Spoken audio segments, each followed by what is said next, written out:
Vaya. Hare Krishna. Today we'll be discussing Bhagavad Gita as it is, chapter 3, text 13. Yagnashishta shinaha santo mutyante sarvakilbishaihi bhunjate te tu agham papa ye pachanti atmakaranat. So Krishna says, those who perform yagna and take those remnants, yagna shishta asinaha. Asinaha means eating. Eating what? Eating the remnants of yagna. Yagna shishta. Yagna shishta means the remnants obtained after performing yagna. So those are people who are called santaha. Santa means the devotees. The word saint, saintly in English comes from this sant. Sat, sant. Those who are after Sat, the absolute truth. So these devotees, they take the remnants after performing yagna. Yagna shishtasinaha santo. As a result, what will happen? Muchyante sarva kilbishaihi. Muchyante means they become freed from sarva kilbishaihi. Kilbishaihi means sinful reactions. Because the food we normally eat is laden with sinful reactions. We obtain it from different mechanisms. Even vegetarian food. What to speak of non-vegetarian? So when you offer food to Krishna and partake that, you become muchyante sarva kilbishaihi, become freed from all kinds of sinful reactions. But on the other hand, tu bhunjate te, who eat atmakaranat pachanti, who eat for their sense gratification without offering it first in yagna, bhunjate te tu agham papa, they are eating only sin. Agham papa means grievous sins. So this is the importance of offering in sacrifice and partaking. So Prabhupada defines the santas or devotees or the persons who are in Krishna consciousness. That's defined especially in Brahma Samhita. Premanjana churita bhakti vilochanena santah sadaiva hrudayeshu vilokayanti yam syama sundaram achintya gunaswarupam govindamadi purusham tamaham bhajami. So the santas, being always in a compact of love with the Supreme Personality of Godhead, Govinda, the giver of all pleasures, or Mukunda, the giver of liberation, or Krishna, the all-attractive person, cannot accept anything without first offering it to the Supreme Person. So we should offer first to the Supreme Lord. Because we had been describing in the last few verses the importance of yagna, which basically means cultivating the practice of gratitude. So the devotee becomes grateful to Krishna for having provided everything. So he offers first to Krishna. And what are these yagnas that the devotees do? Apart from offering the prasadam, Prabhupada mentions such devotees always perform yagnas in different modes of devotional service, such as Shravanam, Kirtanam, Smaranam, Archanam, etc. And these performances of yagnas keep them always aloof from all kinds of contamination of sinful association in the material world. So every moment we are associating with sinful association in this material world. Sinful means anything that somebody does with an intention of enjoying it for themselves, that is sinful. Because if you enjoy somebody else's property, exploit somebody else's property, that is sinful, isn't it? When you try to exploit and abuse something else which is not yours, that is sinful. So Kulashekara Acharya, he says, Mabhir manda mano vichintya bahudha yamischiram yatana naivami prabhavanti paparipava swami nanusridharaha alasyam vyapaniya bhakti sulabham dhyayasva narayanam lokasya vyasanapanodana dasasya kim na kshamaha. So he says, people, they commit sinful activities, and one who is sane, they become little afraid.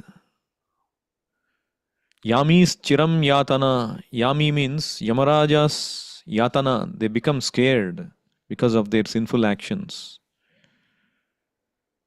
Because of the sinful activities are considered as papa ripava. Ripa means enemy. These papas that we do in this world are considered to be our enemies. They will send us to Yamaraja's planet, and which give us all kinds of tribulations. Yamis chiram yatana paparipavaha. But Kulashekara Acharya says, don't worry, ma bhihi, don't become scared. O manda mano, O ignorant mind, don't keep thinking of this yamis chiram yatana, manda mano vichintya bahudha yamis chiram yatana. These paparipava, sinful reactions, won't be of much effect. Naivami prabhavanti, because of Swami Nanusridharaha, Krishna can deliver you from these sinful reactions. So don't become lazy. Alasyam, give up your alasa, laziness.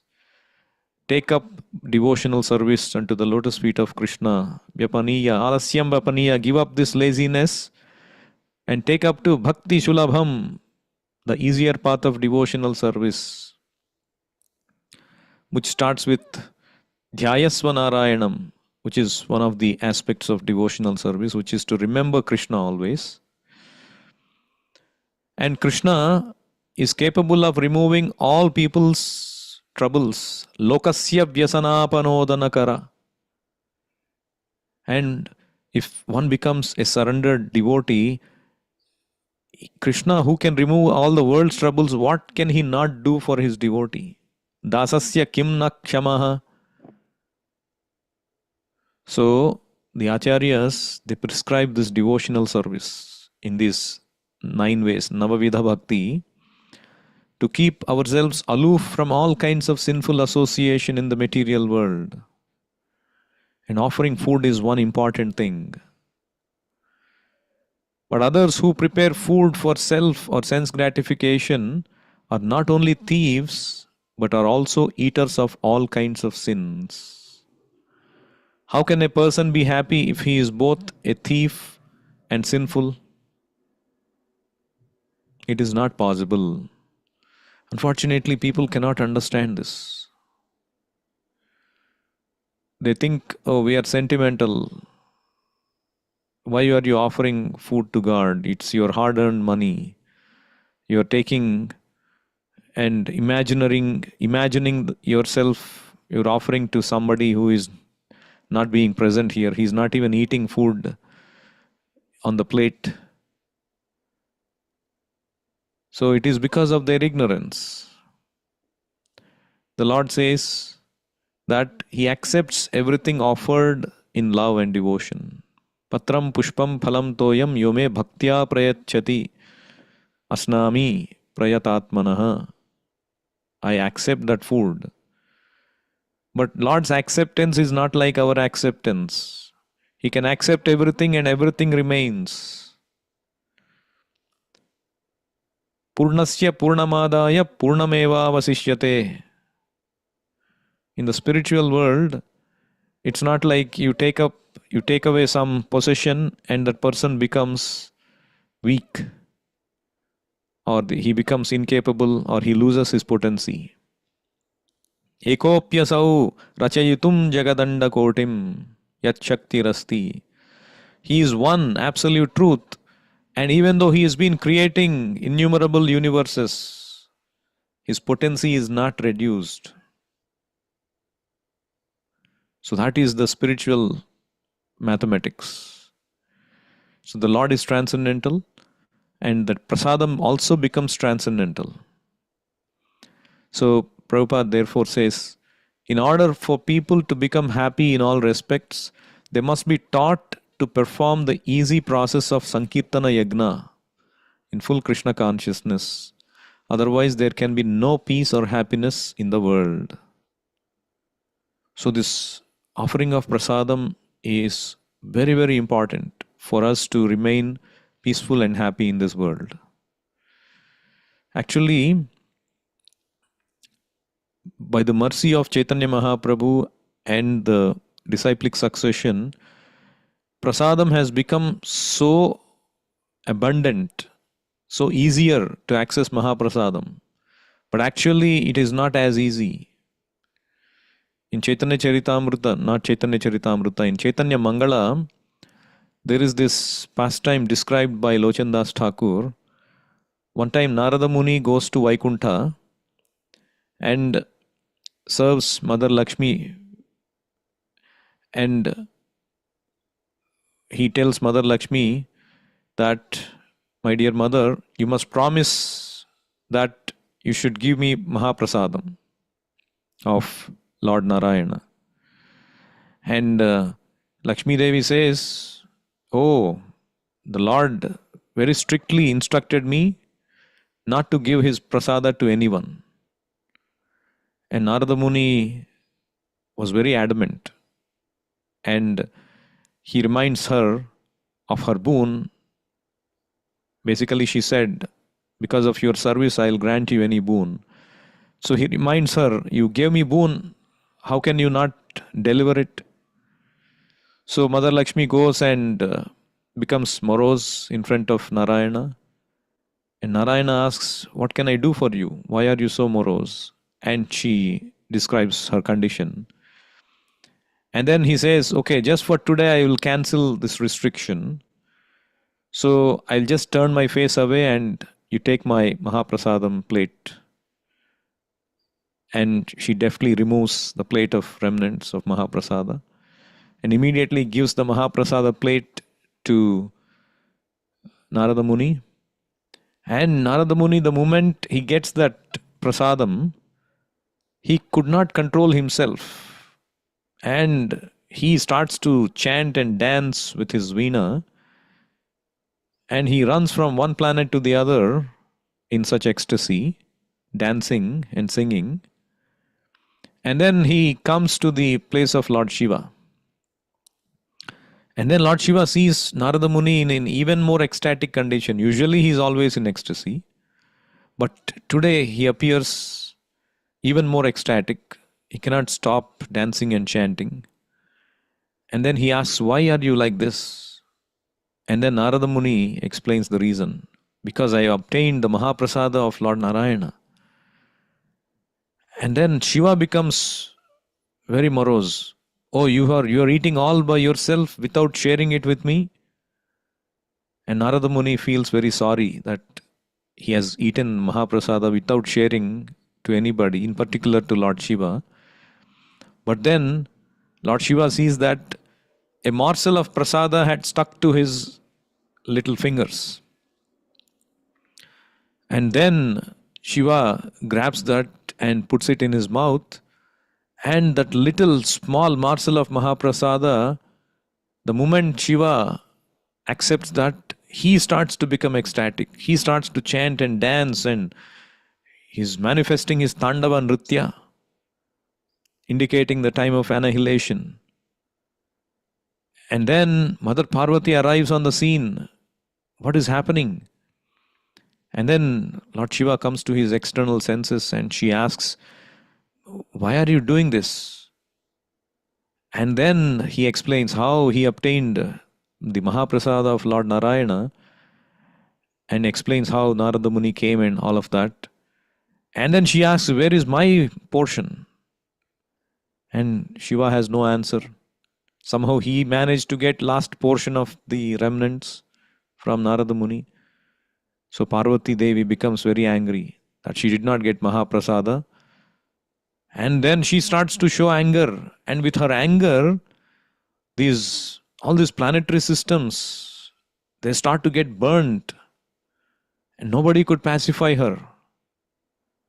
And then Lord Brahma rushes to Lord Narayana and starts to request, do something about it.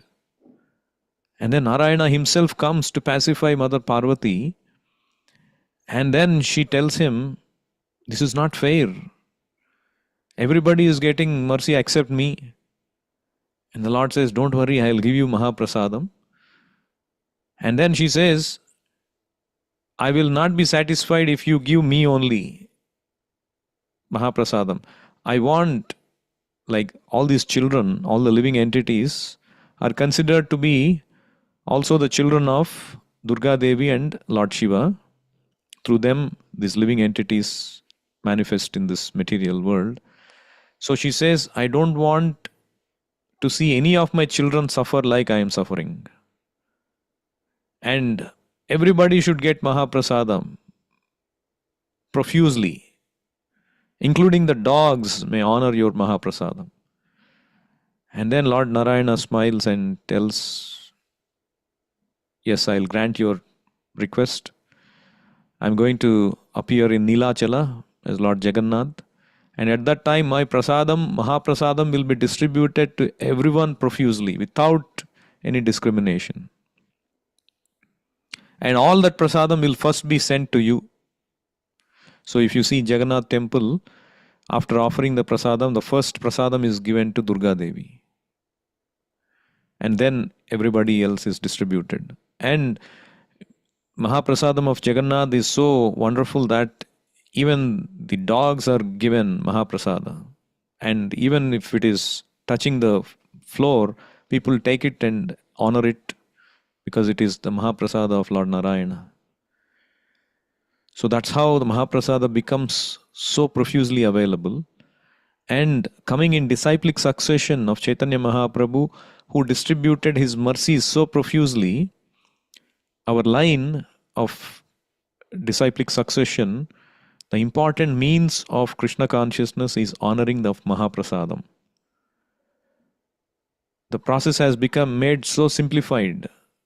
You prepare nice food stuff and offer it to the pure devotee, who will offer it to his spiritual master, and it goes all the way to Krishna, and we partake that remnants. So this is the glory of Mahaprasada, which is originally very, very valuable, very rare, that has become so inabundant because of the mercy of Chaitanya Mahaprabhu and Lord Jagannath and the disciplic succession. And we should utilize it. We should honor it. We should use that opportunity. We should not miss any opportunity to offer prasadam to the Lord. The Mahaprasadam is so glorious. We chant everyday prayers before we honor prasadam. Mahaprasade Govinde Nama Brahmani Vaishnave Svalpa Punyavatam Rajan Vishwaso Naiva Jayate. People having less faith and less pious credits, they cannot understand the glory of Mahaprasada, Govinda and the holy name. Mahaprasade Govinde Nama Brahmani. Nama Brahmani means the Supreme Lord Brahman, Absolute Truth Brahman, in the form of his holy name. And in Vaishnavas, the pure devotee. The power of these four cannot be understood by ordinary people.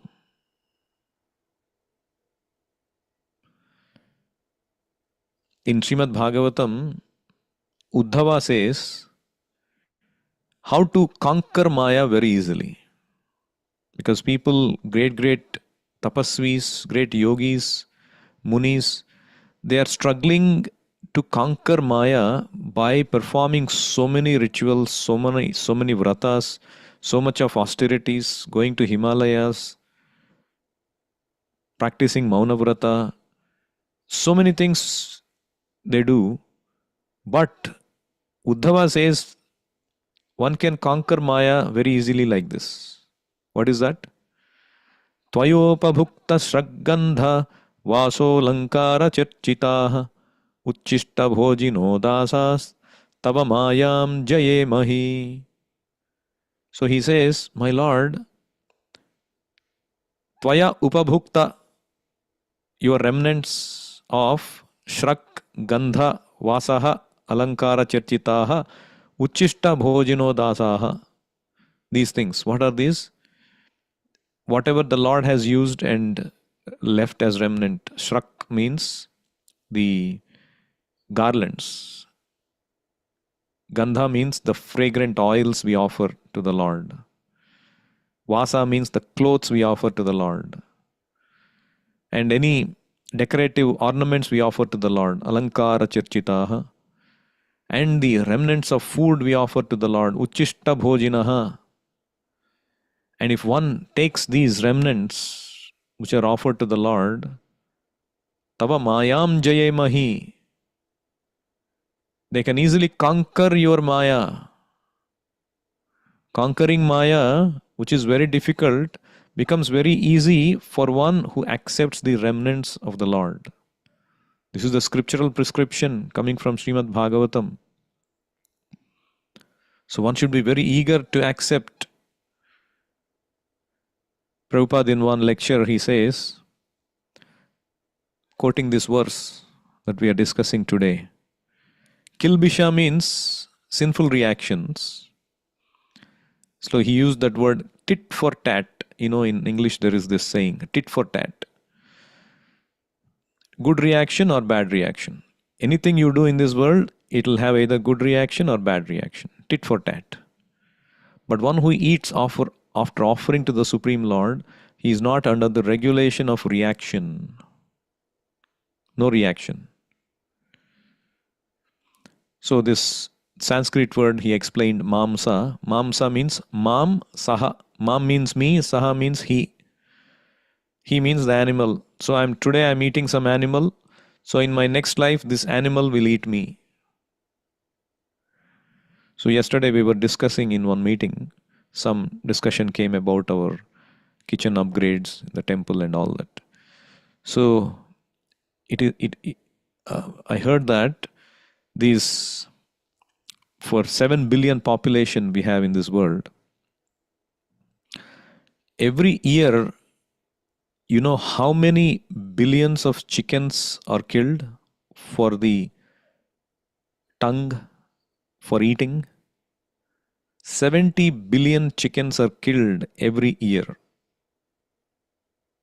70 billion poor chickens are killed for 7 billion population.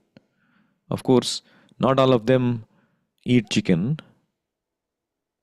Some of them are vegetarians. Some of them are young babies. Some of them are older people.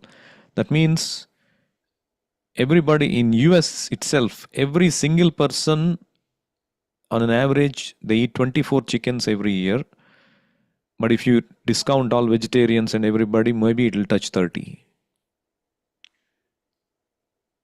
See how sinful it is, mamsa.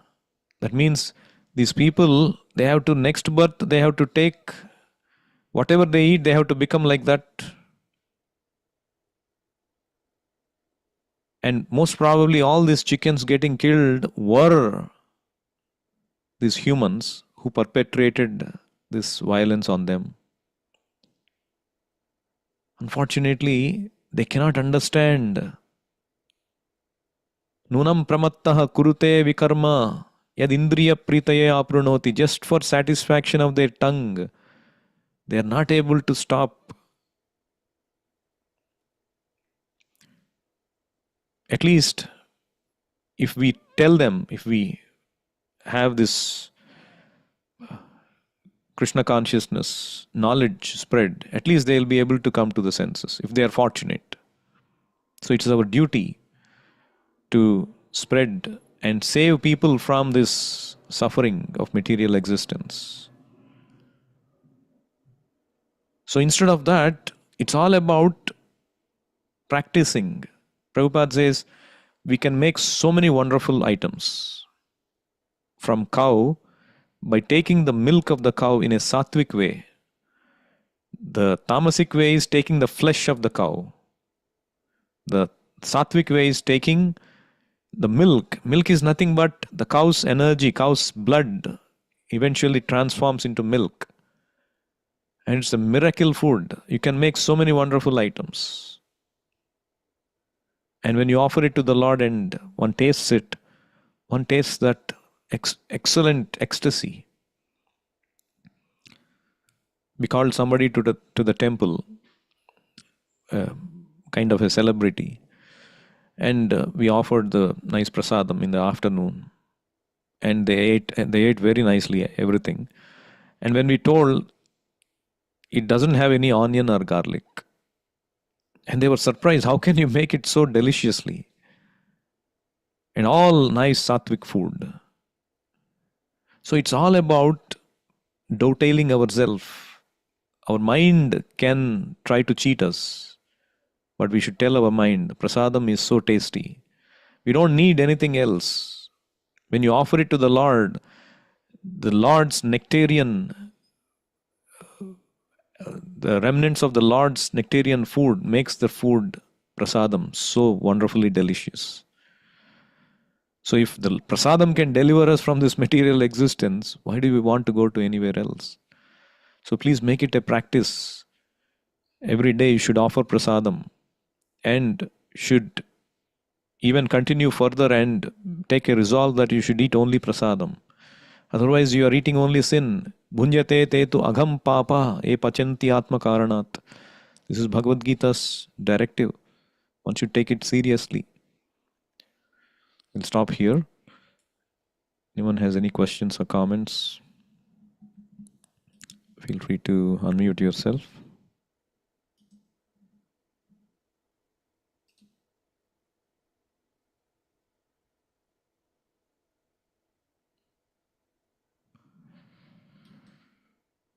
Bhagavad Gita as it is ki jai, Srila Prabhupada ki jai, Nitai Gaur Premanande, Hari Hari Bol, Hare Krishna.